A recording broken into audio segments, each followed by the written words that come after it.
Comme beaucoup de parents, Isabelle et Antoine ont fait un album racontant la naissance de leur premier enfant. C'était il y a 6 ans, dans le petit village de Guidel, en Bretagne. Semaine, c'est la petite écho comme ça. Le couple attend une petite fille. Ils vont l'appeler Charlotte. La grossesse se passe parfaitement bien, l'accouchement aussi, jusqu'à ce que la sage-femme leur présente pour la première fois leur bébé. Elle prend Charlotte, comme ça elle la soulève, et là je regarde visage, petit sexe pour être sûr que c'est une fille, et puis je vois le bras. J'ai l'impression que c'est pas réel. Et donc j'ai un problème à son bras, je regarde mon mari, je dis il y a un problème à son bras. J'ai l'impression de le dire à tout le monde. Charlotte est née sans main gauche, une malformation rare, parfois non détectable à l'échographie. Moi c'est ça, je hurle de rage en fait, parce que je comprends tout de suite ce qui se passe, c'est les implications de ce qui se passe, que ça va pas être... ça va plus être tout rose comme ce qu'on vit depuis le début de la grossesse. L'impression comme ça que c'est une espèce de pâte à modeler, qu'ils vont partir avec elle et puis qu'ils vont me la ramener et qu'ils auront tout remis en place. Je me souviens avoir dû dire à ma mère, mais elle aura jamais de main.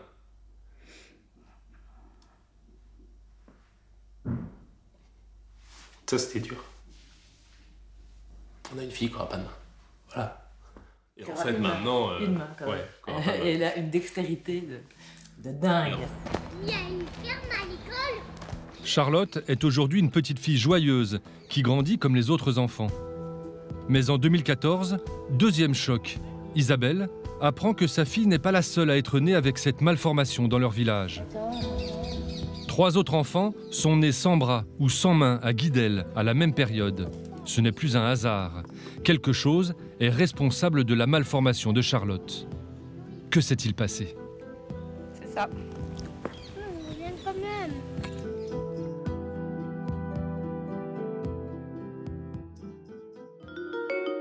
Chaque année en France, 150 enfants naissent victimes d'agénésie, une malformation des membres supérieurs. C'est une maladie très rare. Et pourtant, dans 3 régions, ces cas semblent s'accumuler.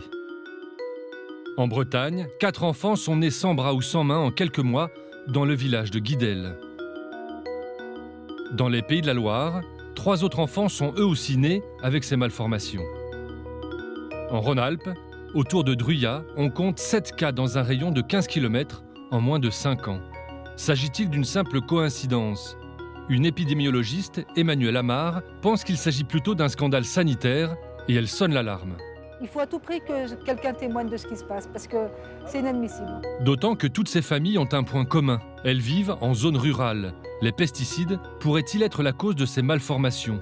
Les paysans s'insurgent. C'est vrai que les agriculteurs, en ce moment, on en prend quand même pas mal dans la tête. L'affaire fait la une des journaux. Enfants nés sans bras ou sans main, un mystère encore inexpliqué. Guidel, petite station balnéaire au sud de la Bretagne. Un cadre idyllique qui attire les vacanciers en toute saison.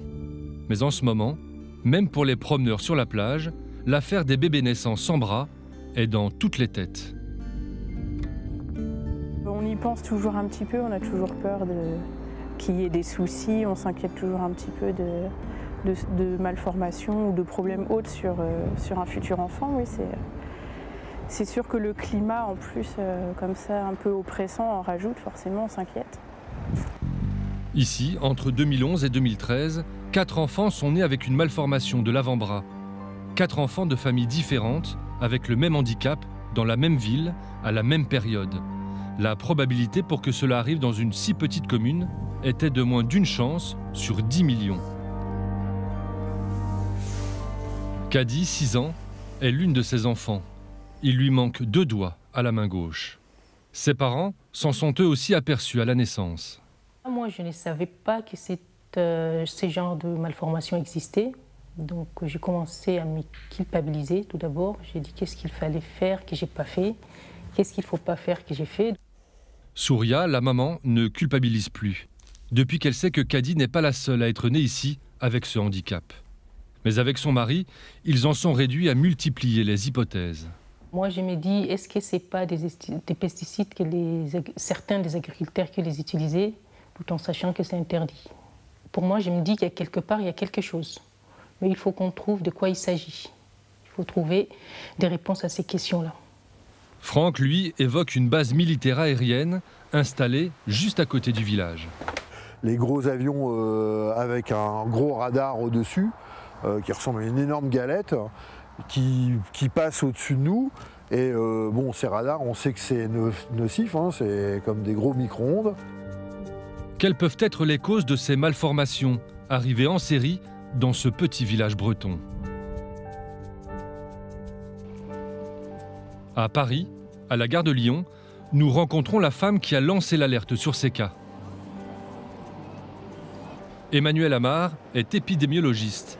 Elle est ici pour répondre à des interviews et enchaîner les plateaux de télévision.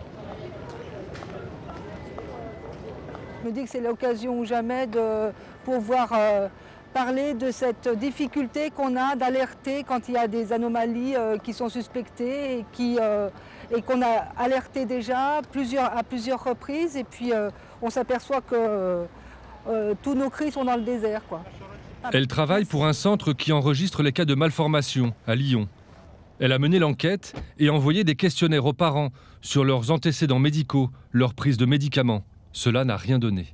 La seule chose qu'on sait, c'est qu'il y a un petit dénominateur commun entre ces femmes, le seul d'ailleurs, c'est le fait qu'elles habitent à la campagne, en zone très rurale, très rurale, agricole. Et on peut imaginer qu'il y a quelque chose dans leur environnement physique, géographique, qui a peut-être causé ces anomalies. Emmanuelle Amar milite pour que l'État lance d'autres investigations plus abouties sur ces familles et notamment sur leur environnement agricole. C'est ce qu'elle va réclamer ce soir sur le plateau de télévision. Venez s'il vous plaît, allez-y, entrez, allez-y. Accompagné par Yannick Jadot, un député écologiste. Tout a commencé en 2010 avec le signalement de 2 premiers cas dans un même village, mais très vite le nombre de cas a augmenté.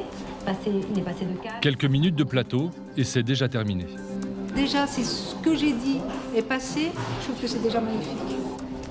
Vous rentrez où là? Gare de Lyon et à Lyon. Et du coup, le combat continue? Il ne peut pas s'arrêter. Il ne peut pas s'arrêter là maintenant. Il ne peut plus. Il peut plus. Merci. Le combat continue, d'autant qu'il existe d'autres zones touchées en plus de Guidel.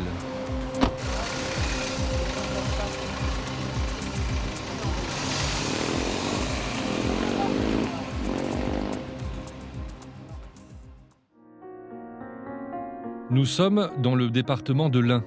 Ici aussi, dans un rayon de 15 km, 7 enfants sont nés sans main ou sans avant-bras en moins de 5 ans. Les pesticides sont accusés, encore plus qu'en Bretagne. Car en 2016, des veaux seraient nés avec des malformations sur des exploitations agricoles. Même s'il est difficile aujourd'hui d'en trouver la trace. Pour les agriculteurs du coin, il ne s'agit que de rumeurs. Thierry Jolivet est paysan depuis toujours dans cette zone. Il élève des vaches dans la ferme familiale. Et là, il y a combien de bêtes? Il y a une trentaine de veaux qui vont de 8 jours à 6 mois. Ils n'ont pas 5 pattes ni 2 têtes. Ils sont tous en pleine santé. Thierry Jolivet utilise des pesticides et des produits chimiques sur son exploitation. Et il assume. Ces produits lui sont utiles. Ils garantissent des récoltes pour ses bêtes. Ah, ça, c'est quoi ce placard? Là, c'est le placard où on met tous les désherbages, fongicides, herbicides, insecticides. Il y a un désherbage pour les maïs, désherbage maïs. Pour lui, le rôle de ces pesticides n'est pas prouvé dans les malformations. D'ailleurs, ils ne sont pas plus utilisés ici que dans d'autres régions. On ne peut pas non plus incriminer le pesticide. Comme je l'ai déjà dit, ça peut bien être des problèmes soit au niveau central nucléaire ou autre chose, hein, au niveau des industries aussi. Hein. Ça peut être toute autre chose. Ça peut entraîner, vous pensez, des malformations ou pas? Alors là, je ne suis pas scientifique, je ne peux pas répondre à ça parce que moi j'ai eu 3 enfants, on est sur l'exploitation, tout s'est bien passé pour mes 3 enfants. Maintenant j'ai un de mes fils là, qui attend C'est ma belle-fille qui attend un bébé et j'espère qu'il n'y aurait pas de séquelles pour le futur bébé qui doit arriver début mars. Thierry défend les agriculteurs tout en étant inquiet pour sa famille, comme toute la région. Face à cette angoisse, l'agence Santé publique France décide d'organiser une conférence de presse la semaine dernière. Pour la première fois, elle reconnaît un excès de cas d'enfants nés avec une malformation dans l'ouest de la France, mais pas dans l'Ain. Et surtout, l'agence fait un terrible aveu.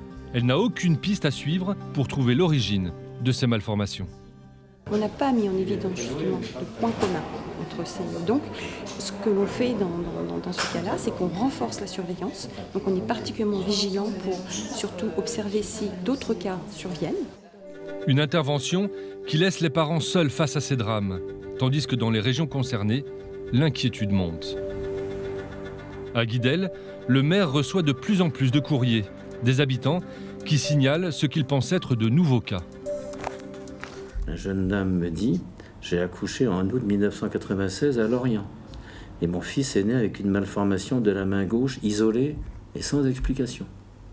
Même si je ne résidais plus à Guidel pendant ma grossesse, j'y ai passé toute mon enfance. » Bon, après, évidemment, il y en a qui ont déjà les réponses. Vous savez, il y en a qui ont des réponses avant les questions. Comme par exemple? Oui, non, il y a des champs de maïs et de tournesol à Guidel. Qu'en faites-vous? Enfin, etc. Bon, comment ça se fait que ça arrive chez nous et qu'on n'en repère pas chez les voisins? Je ne leur souhaite pas, mais c'est si vous voulez, l'affaire qu'on découvre, elle est porteuse de questionnements et à mes yeux, elle n'apporte pas aujourd'hui de réponse. Le mystère des enfants de Guidel reste total pour le moment. Trop peur, ça va, t'es cap, hein? C'est facile quand même. C'est vrai que c'est facile. Isabelle, la maman de Charlotte, voudrait savoir la vérité. Il faut se tenir à deux mains. Donc, tiens-toi avec une main et je te tiens là et je te tiens les fesses. Tiens-toi. Pour pouvoir répondre bientôt aux questions de sa fille, qui a 6 ans aujourd'hui. On va faire un petit tour de toboggan. Laisse ta sœur démarrer, puis toi tu vas après Arthur, quoi. Hop. Charlotte va bien. Elle surmonte totalement son handicap, même si de temps en temps, son bras lui pose des problèmes. On est assis, je l'ai déjà dit à Charlotte. Il y a un tout petit peu de difficulté avec ça. Petit bras. Mais ça fait pas mal au petit bras. Et si on jouait au château? Isabelle veut avoir des réponses pour empêcher que d'autres familles ne vivent un tel bouleversement. En montant là, dans mon palais, me dire bonjour, moi la reine. D'accord? Oui. Arthur, quand je te dis que tu peux monter, tu montes.